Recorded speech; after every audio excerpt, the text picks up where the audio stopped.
While the Mongols in the north destroyed the Polish army, Batu Khan and General Subutai rampaged through the south into the heart of Hungary. Tricked into an intense pursuit, the Hungarian king chased down these foreign invaders, all the way to the plains of Mohi.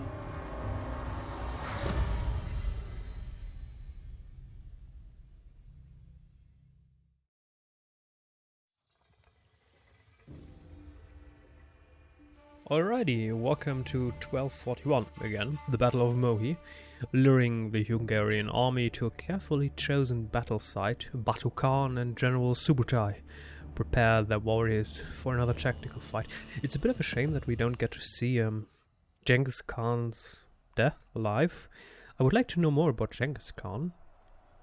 I mean, this game spends so much time on small parts of European history and people, and most interesting Mongol, Genghis Khan. They're just like, oh yes, he conquered Beijing and then he died. What? That's it? Okay. Batu Khan led his warriors across the plains, luring the Hungarian king to a battle site far from the safety of his city. As the Hungarians broke away to regroup across the Sayo River, the Mongols prepared to strike.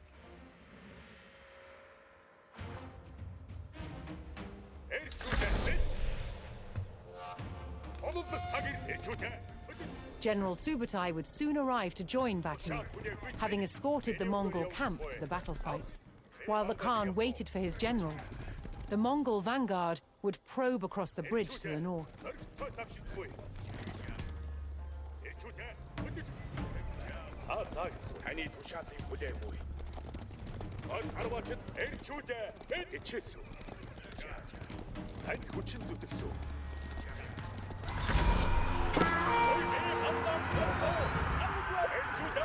Across the bridge, the Mongol soldiers found themselves heavily outnumbered and beat a hasty retreat away from the ambush.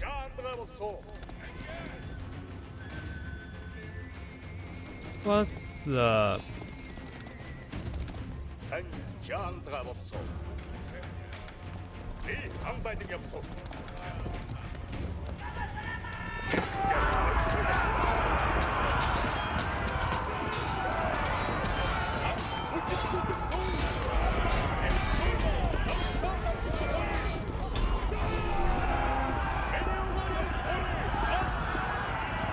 This was not the first time Batu had been outnumbered. Drawing on past victories, he began to stage a coordinated attack.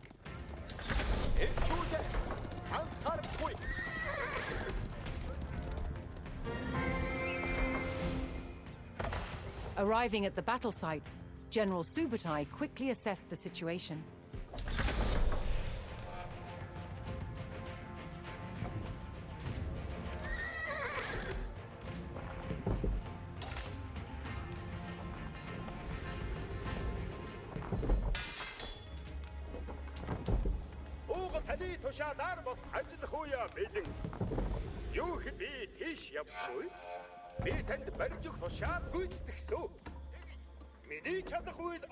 Тушаал болгох цаг болбой. Бүгд би гişүү төв. Ажил би замдаа явж байна уу? Одоо би юу жаргаад явна юм? Хийж чармайсан да. Зүйтэй энд ажил хэрэгтэй буй. Юу хийж бэлслэх буй. Би ажиллах цаг боллоо. Явган цэрэг тололдох цаг ирлээ. Өтөр гүйцэтгэе. Амар чат гэсэн. Эрчүүдээ түүнийг хийж дуусгамай. Ажил хөдлөх цаг боллоо. Энэ барилга олон зууныг илээх буй. Ажиллах шаалаар явмуу. Бидэнд тушаамуу. Жирэмлэн алах бүтэл муу тавтад. The Mongols discovered a potential alternative river crossing, a broken bridge.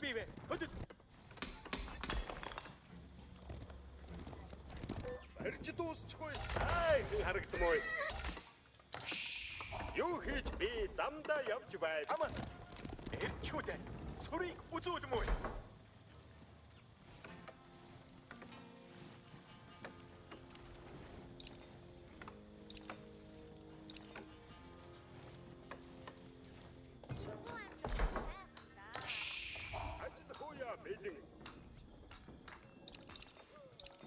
Эрчүүдэ анхаарахгүй. Уугалаар таны тушаадыг үг дуугүй дагвам аж таны хүслийг ёсчлон биелүүлсэн. Би түүнийг өглөө барь зүйтэй. The Mongols approached the Sayo River and discovered a shallow crossing. Let's do the crossing. Ah, I need to flank both. Oh, okay.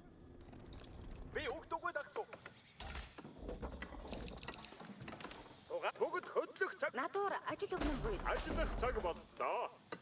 Би түүнийг өглөөгүй бариад дууссан. Ажиллах уугалаар зүйтэй. Тушаадаар явмуу. Өглөх цаг боллоо. Би танд барьж өгсөн.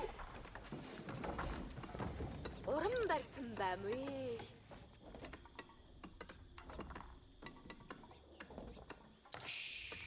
Range damage.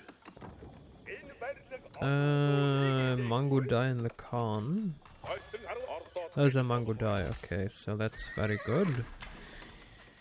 Increase the torch damage. Now let's go for this.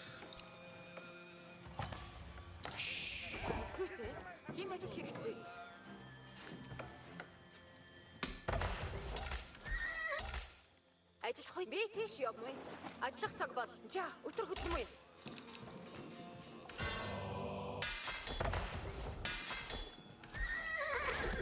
Юу хийж эвчлэх буй? Ажиллах цаг боллоо. Одоо үүнийг барьсан. Юу хийж эзлэх буй? Би ухах гэж буй. Анхаа залхуу гуурчид хөдөл. Ажиллах уяа бэлэн би замдаа явж байна. Одоо үүнийг барьсан. Надуур ажиллах өдөр цаг боллоо.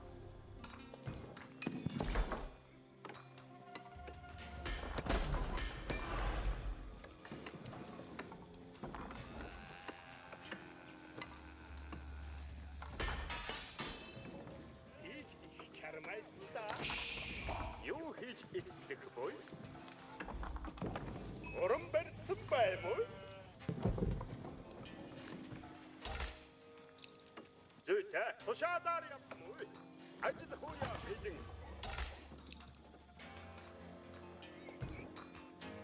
Зүйтэй, хинд ажил хэрэгт буй. Намайг хааш ханы тушаалаар болсоо. Одоо үнийг барьсан.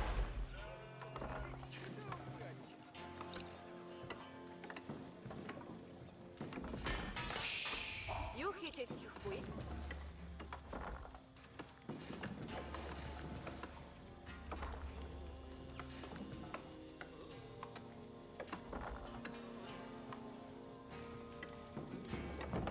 Энэ барилга олон зууныг элэх буй. Юу хийж эзлэх буй?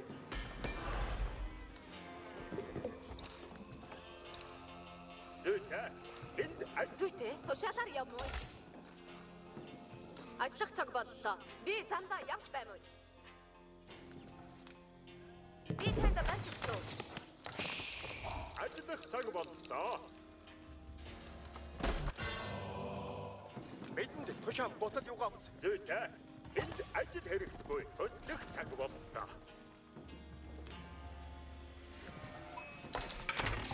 Хойд бидэн бай би танд барьж өгсөн. Надуур ажил.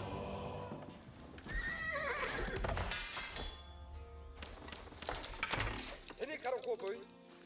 Намайг хааш явуулах гэж. Би үнийг шалгахгүй хийсэн.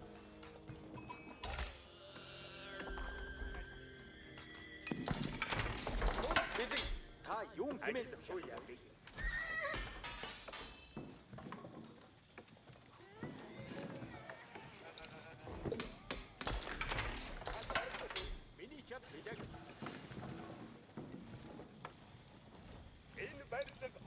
While Subutai rushed to ready his army, Batu was poised to make another attempt at taking the bridge.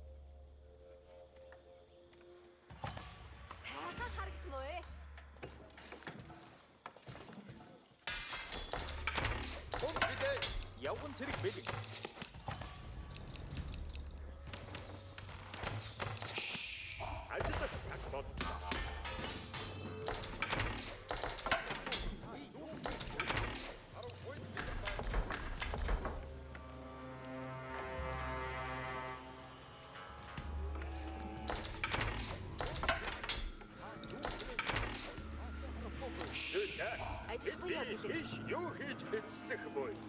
Ажил хуяа бэлэн. Намайг хааш явуулах вэ?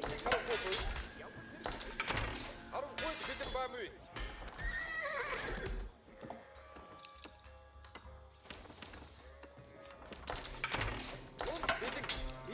Асуултад бодлоо. Юу хийж эзлэхгүй? Би дахин хүс бэлцүү. Ама хат. Хат гэмгүй. Надуур ажил юм байсан. Энийг харахгүй бой. Шин бай юу. Ордод бэлэн болмой. Ажил би тэнд орсон. Баха элбэг олдмой. Зүйтэй. Хинэ таны хүслийг ёсчлон би Ажиллах цаг бол. Би завтаа явж байна уу? Би түүнийг удалгүй бариад дуусгасан. намайг хааш явуулах цаг болжаа. Өтөр хөдлөмөй. Юу харахгүй. Овчоо татаад сумгдаа. Ах, эд явж байгаагүй ба. Хэрч залхуу гоорин чи. Хөдөө. Зүйтэй. Тушаалаар явуу. Ани тушаалыг бүлээ. Би тань ажиллах цаг боллоо. Апуур ажил өгөхгүй. Юу тушаахыг хүсмөө.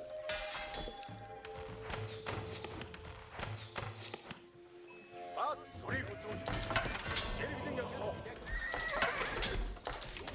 Юу хийж эцлэх бой? Тат сумлаа. Ие бэлдэцгээ. Барьж дуусчихгүй. Сайхан харагдсан мөн.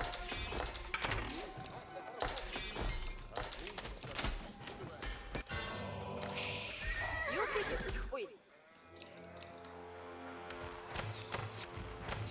Бүгд би үүнийг шалавхан хийсүү. Угаар таны хүслийг тушаал гүйцэтгсэн. Надуур ажил өнгөн байсан. Би түүнийг удахгүй дараад олсон. Хаашаа харахгүй. Тушаал одоо хүслэлтийн бороо бэлэн. Хөөе бэлэн ажиллах цаг. Би үүнийг шалавхан хийсүү. Зүйтэй. Таны тушаалаа болсоо.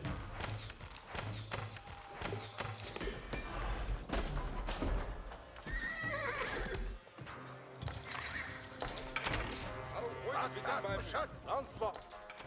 Анхаарахгүй. Тушаал сонсогдвол би түүнийг хийсүү.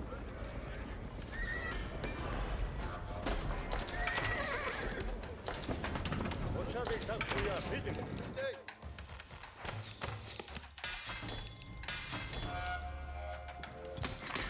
Ажил харваач тушаал үлэмгүй.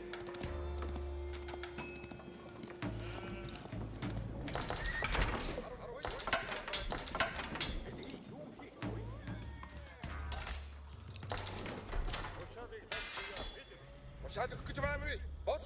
Хөдөл. Анхаарахгүй баатаа. Огон зэрэг бэлэн. Хаатай анхаар. Орон. Бидэнд тушаалчүүлээ. Биднээ төвд үдмэй бэ. Хөдөл.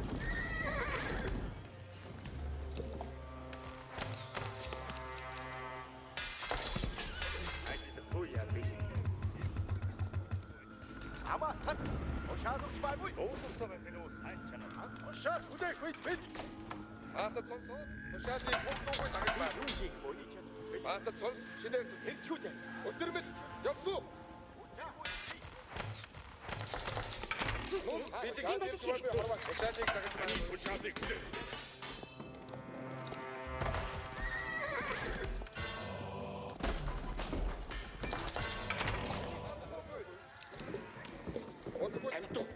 Ама тушаал бий чадна. Орд харваачд тушаал гисэн. Надуур ажил өнгөн байсан. Иш явахгүй. Зүйт намайг хааш явуулах вэ? Таны тушаалыг бүгдөө дагмуу. Харваачд битээ. Харваачд хөт. Чадвал. Эдэнд ие бэлдэцгээ. Баатад яваарай. Хийх юм таваа. Ирчүүдээ. Анхаарахгүй. Анхаарахгүй юу нүдмээ вэ? Ай хүчөө хүн яшаастагсоо. Тушаалыг анхаарал өтөргүүд. Баатаа тушаал үлээх. Тушаал таны зэрэгээр болсон. Бид тушаал. Ие би. Дариух. Тушаалыг анхааралтай хүлээ. Ирчүүдээ. Ботод юугаа авсан. Тушаал. Ама тушаал ясаар гүйцэтгэе.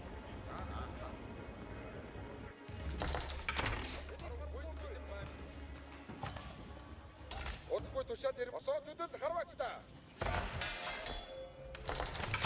Тушаад ирж байна. Харваачд бидтэй. Анби бүгдөө татсан. Элчүүдээ. Түүнийг хахаар хой баатаа. Анд зүтгэх үе бил. Бидэнд тушаад анхан дүүсээ. Хөдлөх цаг боллоо.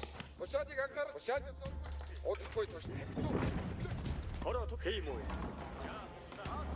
Тушаад дэсээ. Анхаарахгүй. Эдээ бэлдэцгээ. Тушаад ирж өдөргүйцгээ.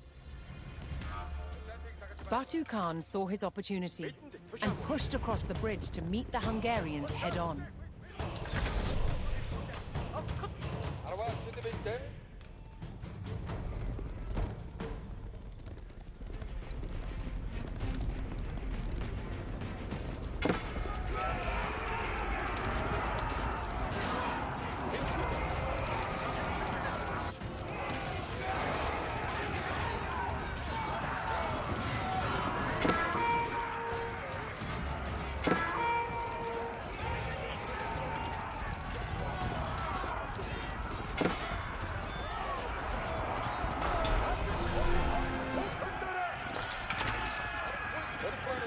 The Mongols took the bridge and held the open space, forcing the Hungarians into the trees and splitting them into several groups.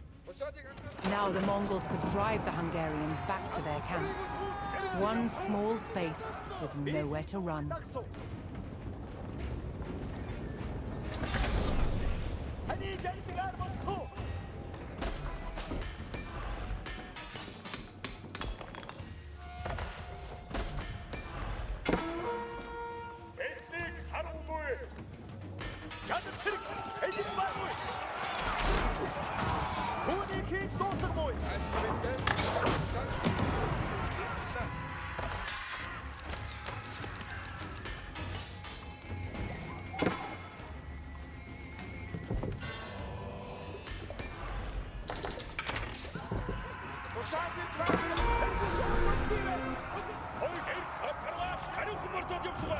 With the Hungarians pinned down, the Mongols closed in to destroy the last of their army.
Well, archer power.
The Mongols laid waste to the Hungarian fort, sending their king and the last of his army fleeing for their lives.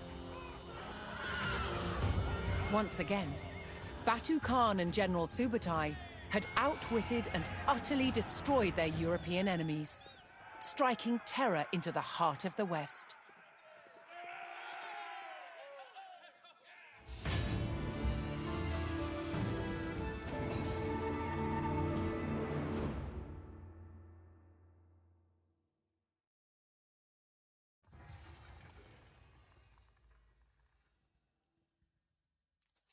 General Subutai.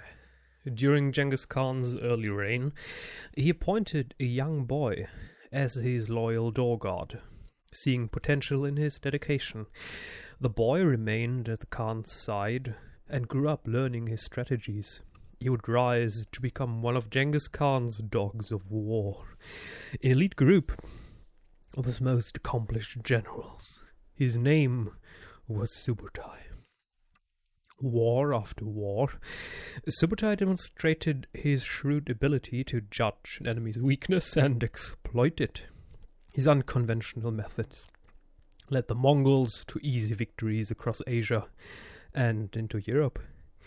He used spies, smoke screens, and feigned retreats to confuse and exhaust his enemies.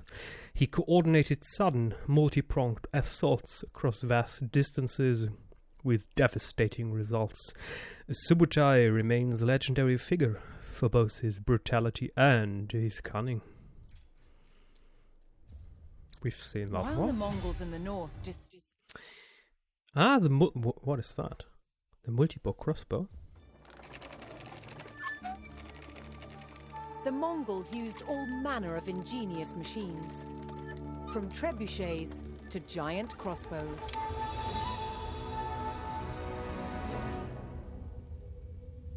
They were masters of siege warfare and recruited Chinese military engineers to build their devices.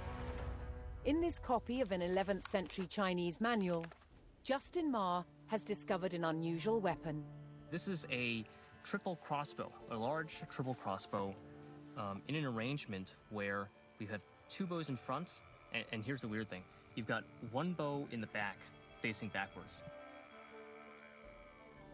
There is a term in this passage which says that the bows are joined using a shengzhou, or a rope and axle, a pulley. Okay, yeah. A pulley is the key, and that's the absolute essential ingredient in this contraption to make it work. The front bows are joined by two simple cords. However, the rear bow is set facing backwards. The front two bows are strung and set to face forwards. The rear bow is then connected to the front bows by a single cord, running through two pulleys. This pulley system allows all three bows to thrust a projectile in the same direction. Now these pulleys make sense. Sort of spanning around here, reversing the direction. A winding mechanism, called a windlass, draws the string into place. You can see that tension as it's pulling that last bow in reverse. A crucial part of the design is the backwards-facing bow. This unique feature gives the machine a huge draw, making it capable of shooting massive darts. There's a lot of tension in there.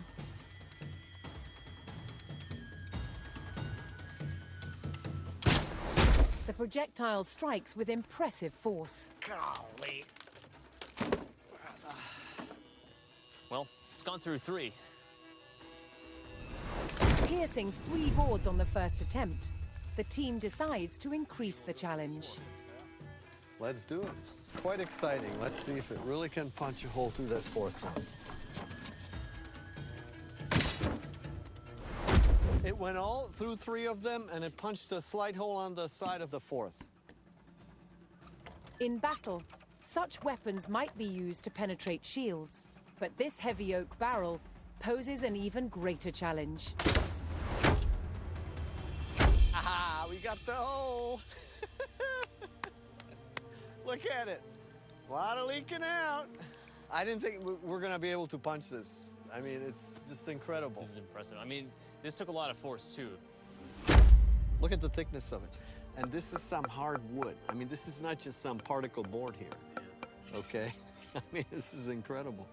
Embracing the knowledge and skills of the people they conquered enabled the Mongols to win wars and control vast territories. This was key to the creation of one of the world's largest empires. Most definitely, if you remember, our stories about the Roman Empire, they did a similar thing. They assimilated the people they defeated. They took their knowledge and used that to better their empire. I hope we get the multi-bow crossbow, the next mission. I would like to have that at our disposal. Even though I'm quite content with the archers. I mean, they're cheap, super powerful. Once we buy this tile +8 upgrade, I like the Mongols. As of now, it's the most fun to play, simply because we have OP archers. Until next time.